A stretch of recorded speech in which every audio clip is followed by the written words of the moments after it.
शांति।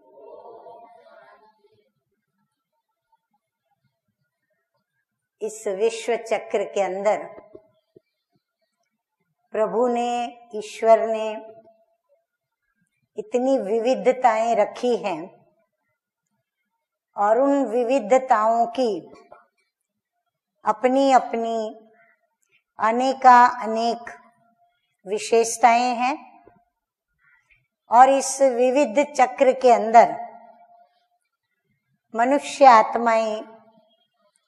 अपने असली घर परम धाम से इस सृष्टि पर आती है। परम धाम जो कि व्यक्त सूर्यगण और तारागण के भी उस पार बहुत ही दूर देश है, जहां हम इन नेत्रों से देख नहीं सकते और इस शरीर को लेकर के पहुंच नहीं सकते, या कोई भी साधन वहां पर जा नहीं सकता। तो ऐसे परम धाम से आत्माएं इस सृष्टि पर आती हैं और इस सृष्टि रूपी रंगमंच पर अपना अपना पार्ट प्ले करती हैं। जन्म पुनर्जन्म के चक्र में आगे बढ़ती जाती हैं और आखिर जन्म पुनर्जन्म के चक्र में चलते चलते जन्म मृत्यु और उसके बीच का जीवन जो समय बीतता है, उसमें कई प्रकार के कर्म, अकर्म, विकर्म वो करती है और अंत में फिर उसको वापस अपने घर की याद आती है और वह अपने घर को जाने के लिए उत्सुक हो जाती है। क्योंकि जन्म पुनर्जन्म के चक्र में आते आते और इस सृष्टि रूपी चक्र को भी समयांतर होने के कारण वह भी बहुत ही ऐसे समय पर आकर के पहुंचता है जहां सर्व मनुष्य आत्माओं को दुख की प्राप्ति, अशांति की प्राप्ति, विषय विकारों से ग्रसित उन्हों का दुखी जीवन, अशांतमय जीवन और जीवन के अंदर स्थूल और सूक्ष्म अनेक प्रकार के व्यसनों से वो ग्रस्त होकर के त्राही त्राही करने लगता है। हर क्षेत्र के अंदर भी भ्रष्टाचार, दुराचार, व्यभिचार आदि आदि अपनी मर्यादा को तोड़ करके जब फैल जाते हैं, तब सर्व मनुष्य आत्माएं त्राही होकर के और उस पिता परमात्मा को फिर पुकारती है कि हमें वापस अपने घर ले चलो। लेकिन घर चलने से पूर्व प्रभु पिता भी कहता है कि मैं इस सृष्टि पर जब आता हूं तो मैं सिर्फ तुम बच्चों को सिर्फ लेने नहीं आता, लेकिन मैं इस विश्व का भी एक महापरिवर्तन करता हूं। वह भी तुम बच्चों के लिए ही करता हूं और वह महापरिवर्तन है कलयुगी सृष्टि बदलकर और सतयुगी सृष्टि का हो जाना। परंतु इस कलयुगी सृष्टि को सतयुगी सृष्टि बनाने के लिए निमित्त शिव पिता परमात्मा अपने बच्चों को बनाते हैं। वो बच्चे जिनको ज्ञान का तीसरा दिव्य नेत्र प्राप्त होता है, जो परम पिता परमात्मा को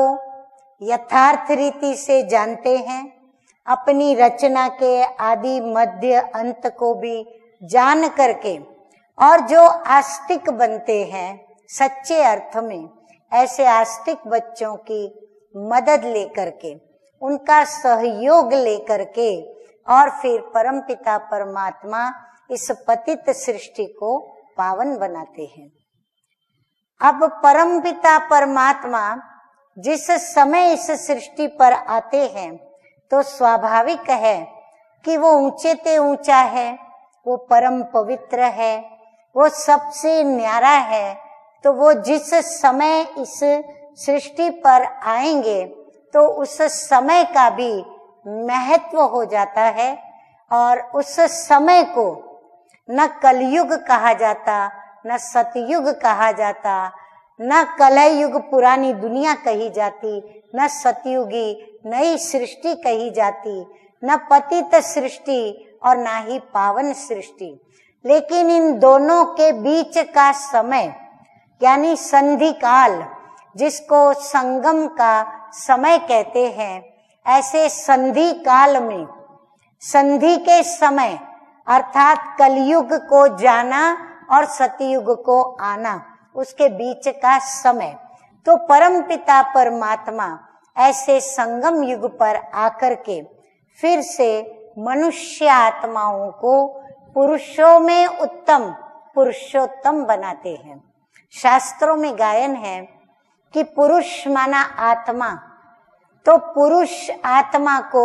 उत्तम ते उत्तम बनाते हैं, अर्थात परमपिता परमात्मा स्वयं उनके ऊपर मेहनत करके जब वो परम धाम से इस सृष्टि पर आत्माएं उतरी थी, तब वो जिस स्थिति में, जिस दशा में आई थी, फिर से उसको वैसा परमपिता परमात्मा बनाते हैं, अर्थात पतित से पावन बनाते, अपवित्र से पवित्र बनाते, तमो प्रधान से सतो प्रधान बनाते, पापात्मा से पुण्यात्मा बनाते। तो परमपिता परमात्मा का यह कार्य जो निमित्त बने हुए बच्चे करते हैं, उन बच्चों को ब्रह्मा कुमार ब्रह्मा कुमारी कहा जाता, या तो संगम युगी कर्मधारी सच्चे सच्चे ब्राह्मण कहा जाता। क्यों? क्योंकि परमपिता परमात्मा इस सृष्टि पर जिस माध्यम को लेकर के और ज्ञान सुनाते, जिस माध्यम को लेकर योग सिखाते, राजयोग सिखाते, तो ये ज्ञान और राजयोग सिखाने अर्थ परमपिता परमात्मा को एक माध्यम जो लेना पड़ता है, जिसका नाम प्रजापिता ब्रह्मा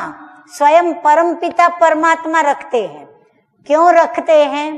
क्योंकि एक तो उस माध्यम के मुख से ज्ञान सुनाकर नास्तिक बच्चों का जन्म आस्तिक बच्चों के रूप में करते हैं,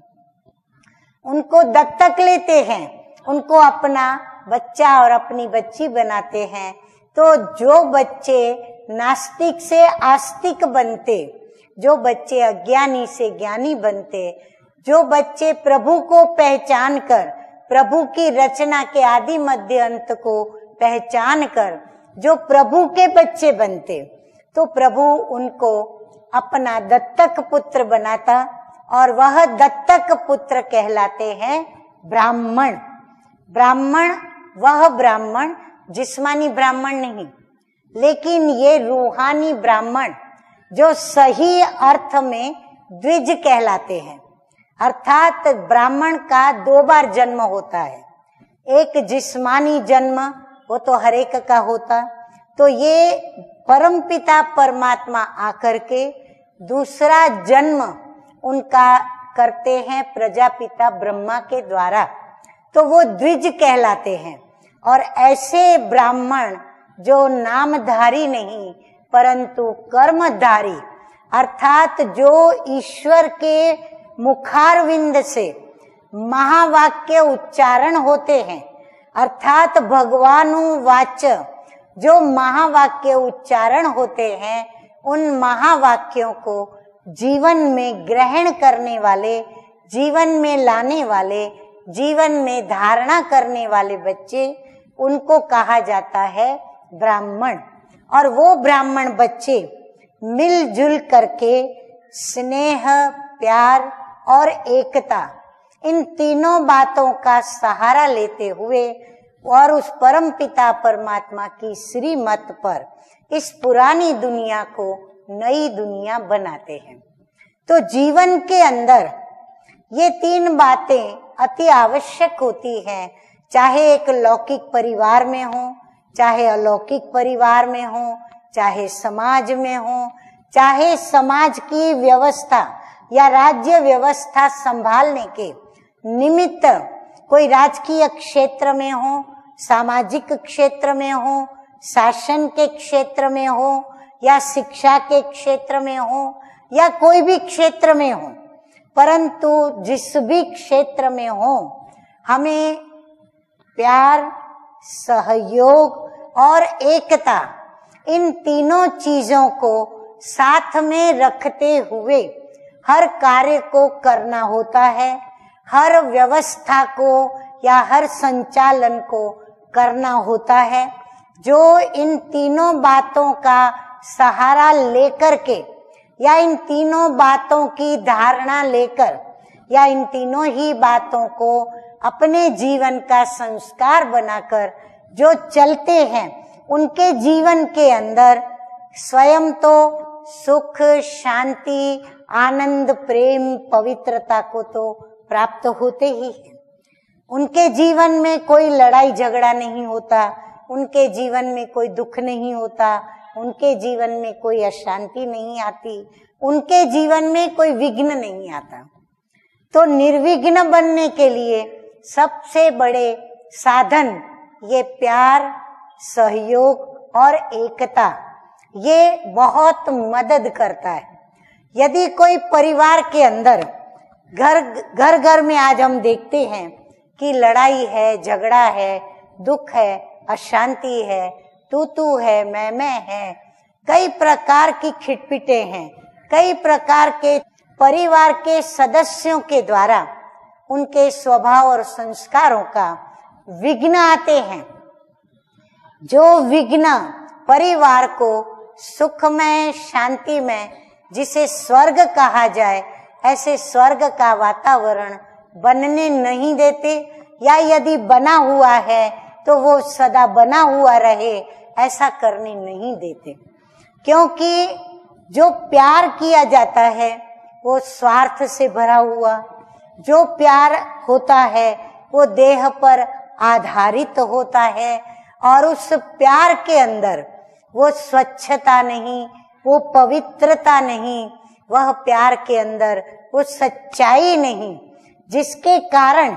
कई प्रकार की परिस्थितियां निर्माण हो जाती हैं। उसी प्रकार से जब प्यार नहीं तो सहयोग भी स्वतः ही कोई दे नहीं पाता। प्यार का यह भी एक मुख्य लक्षण है, जिससे प्यार होता है वो स्वतः ही उसको सहयोग देने के लिए सामने से तैयार होता है। परंतु यदि प्यार नहीं तो वो सहयोग देने की भावना उनकी नहीं बनती है। वो सहयोग देंगे, लेकिन सहयोग में सच्चाई नहीं होगी, स्वच्छता नहीं होगी, और उनके स्वभाव संस्कारों के आधार पर जो भी साथी जिसको सहयोग देना है, उनकी बीती हुई बातों को याद करते हुए उनसे वैर निकालेंगे, बदला लेंगे, या फिर उनके साथ उनका व्यवहार यथोचित नहीं होगा, जिस कारण उनसे खिटपिटें होती रहती हैं। मनसा खिटपिट, वाचा खिटपिट, कर्मणा की खिटपिट, अरे नैन भी मिलाएंगे तो उनके नैनों के अंदर भी वह अशांति नजर आती है। और इस प्रकार प्रत्येक घर के अंदर कोई ना कोई विशेष लड़ाई झगड़ा किसी ना किसी बात पर, चाहे घर के सदस्यों के स्वभाव संस्कार के विघ्न के कारण, या फिर परिवार के किसी अन्य सदस्यों के स्वभाव संस्कार के विघ्नों के कारण, या फिर बाहर की होने वाली परिस्थितियों के प्रभाव के भी स्वभाव संस्कार के कारण, मतलब स्वभाव और संस्कारों के ऊपर जब ये प्रभाव पड़ता है, प्यार न होना, प्यार के अभाव का, या फिर असहयोग का, और फिर आपस में जो एकता रहनी चाहिए परिवार की, वो भी टूटती है। स्वाभाविक है, जब प्यार नहीं तो साथ नहीं देते, साथ नहीं माना सहयोग नहीं देते, तो जहाँ साथ नहीं, सहयोग नहीं, प्यार नहीं, तो वहाँ एकता का होना शक्य नहीं होता। इसीलिए प्रभु ने क्या किया कि अपने बच्चों को एक ऐसे तार में बांधा, जो तार है बड़ा नाजुक, लेकिन सभी से, संसार में जितने भी तार बंधनों के हैं जो सकारात्मक है, उन सभी सकारात्मक बंधनों में वो मजबूत तार है, और जितने भी नकारात्मक तार हैं उसमें भी वह तार इतना मजबूत है, यदि उस तार से उन तारों को तोड़ें तो वो सारे तारों को वो तोड़ने के लिए सक्षम है। और वो तार है प्रभु के प्रति निश्चय और प्रभु के प्रति विश्वास। संसार में भी आप देखेंगे, चाहे दो व्यक्तियों का आपस में कोई भी संबंध हो, माता पिता हैं आपस में, भाई बहन है आपस में, पिता पुत्री है, या फिर दादा नाना, आपस के जो भी संबंध है, लेकिन हर संबंध में एक संबंध का बहुत नाजुक तार जुटा हुआ होता है। और वो तार माना जैसे कपड़ा जब बुना जाता है तो जितना बारीक कपड़ा उतना उसका जो तार होता है वो उतना ही बारीक होता है। और ऐसे असंख्य तार मिलकर जब वो एक संगठित रूप में उन्हें जोड़ा जाता है तब वो जाकर के एक कपड़े का रूप पकड़ता है। तो ये तार बड़ा नाजुक है, क्योंकि प्यार का जो तार है वो विश्वास के आधार पर टिकता है। और जहाँ प्यार टूटता है, यानी विश्वास टूटता तो प्यार टूटता, और प्यार टूटता है तो सहयोग की भावना भी समाप्त हो जाती है। और जब सहयोग की भावना खत्म होती है तो फिर आपस में उनका मिलना, आपस में संगठित होकर के किसी कार्य को करना, या उस कार्य में विजय को प्राप्त करना, या उस कार्य में सफलता को पाना, ये नहीं कर सकते हैं। तो मैंने पहले भी एक विघ्न के ऊपर आप सभी को बताया था कि विघ्न अनेक प्रकार के होते हैं। तो उन अनेक प्रकार के विघ्नों के अंदर हम सभी अपने आप को चेक करेंगे कि क्या हमने अपने प्यारे प्रभु से, अपने ईश्वर से ऐसा रूहानी संबंध जोड़ा है। उनसे संबंध जोड़ने वाले अपनी ये चेकिंग करेंगे। और यदि कोई परिवार में है तो परिवार आपसी, परिवार के सदस्यों के बीच में परिवार को जोड़ के रखने वाला जो यह प्यार का, प्रेम का, विश्वास का जो सूत्र है, जो तार है, वो कहाँ तक मेरा जुटा हुआ है उसकी चेकिंग करेंगे। और फिर हम जब समाज के बीच में सेवा के लिए आते हैं तो समाज में भी सेवा तभी कर पाते हैं जब अंदर में सेवा का शौक हो। सेवा का शौक भी कभी होता जब हमें समाज में जो प्राणी जी रहे हैं, अन्य मनुष्य आत्माएं जो जीवन व्यतीत कर रही हैं, जब उनके जीवन के अंदर हम किसी भी प्रकार की अव्यवस्था देखते हैं या किसी भी प्रकार की त्रुटि देखते हैं या कमी देखते हैं, तो वो त्रुटि, कमी, कमजोरी या उनका दुख या उनकी अशांति हम देख नहीं पाते हैं। कारण हमारा उनके प्रति सामाजिक एक अंदर का गुप्त, जो कि हम जानते नहीं, फिर भी हमारा उनसे एक गुप्त नाता जुटा हुआ होता है, और वो नाता हमारा प्रभु से संबंधित होता है। इसी प्रकार जो भी क्षेत्र के अंदर जो भी कार्य करते हैं, भले कार्य करते हैं, परंतु कार्य करने के पीछे एक सूक्ष्म धागा प्रभु प्रेम का इन सभी मनुष्य आत्माओं के साथ जुटा हुआ रहता है, जो हमारा अविनाशी संबंध है, और वो अविनाशी संबंध इस प्यार में ये सब काम करने के लिए हमें मजबूर करता है। किसी ने मेरे को पूछा कि यदि प्यार शब्द जो देते हैं, तो प्यार और सहयोग और एकता अगर वो टूटती है तो ये प्यार को पैदा कैसे करें, या सहयोग वो कैसे दे, या फिर वो संगठन कैसे बने और कैसे सफलता को प्राप्त करे।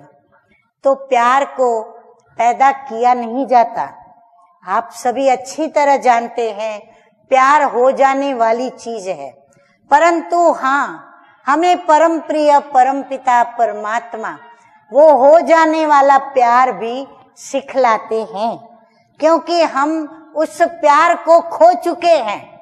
और खो चुके हैं इसलिए हम प्रभु से हमारा प्यार हो जाए ऐसा हमने अपनी स्थिति नहीं रखी है।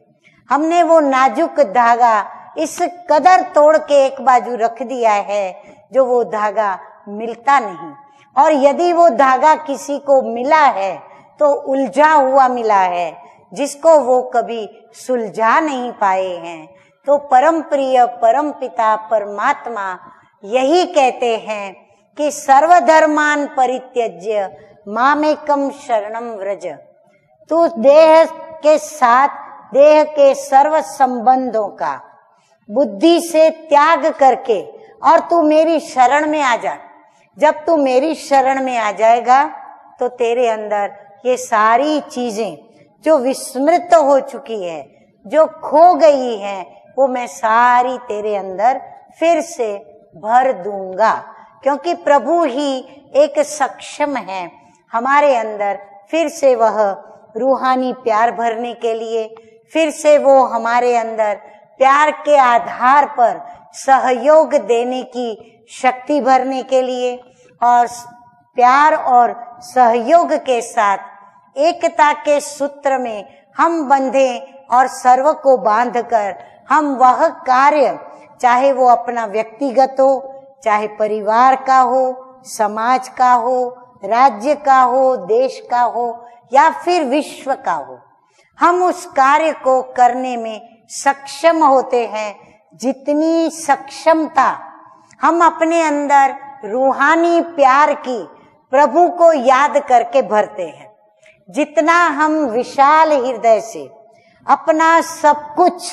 जो कुछ भी मेरा है प्रभु, सब कुछ तेरा है,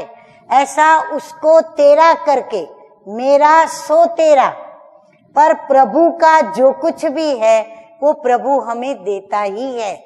इसीलिए ऐसी वृत्ति न हो कि हे प्रभु जो तेरा है वो मेरा है, पर मेरे को तू हाथ न लगाना।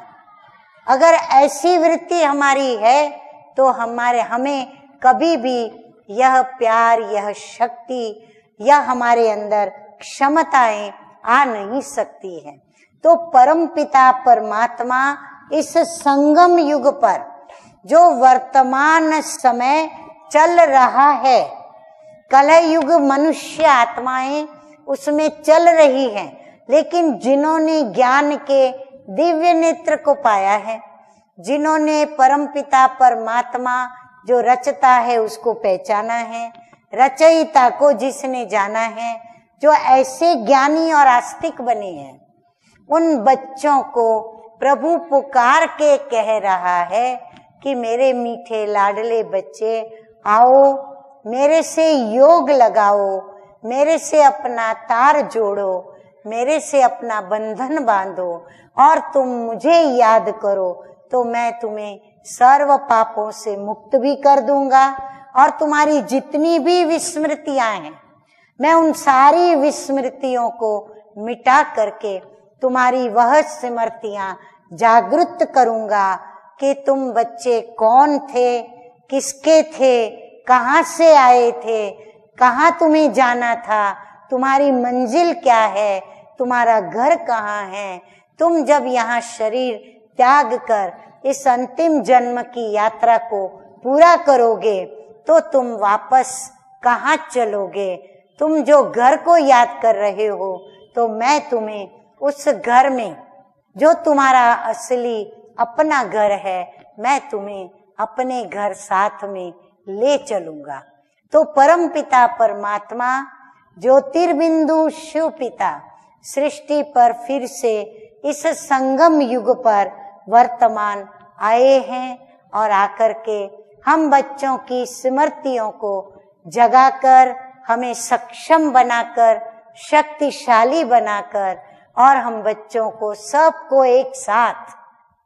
मच्छर सदृश, जैसे गीता में कहा है, हम सभी बच्चों को अपने साथ अपने घर ले जाएंगे। अतः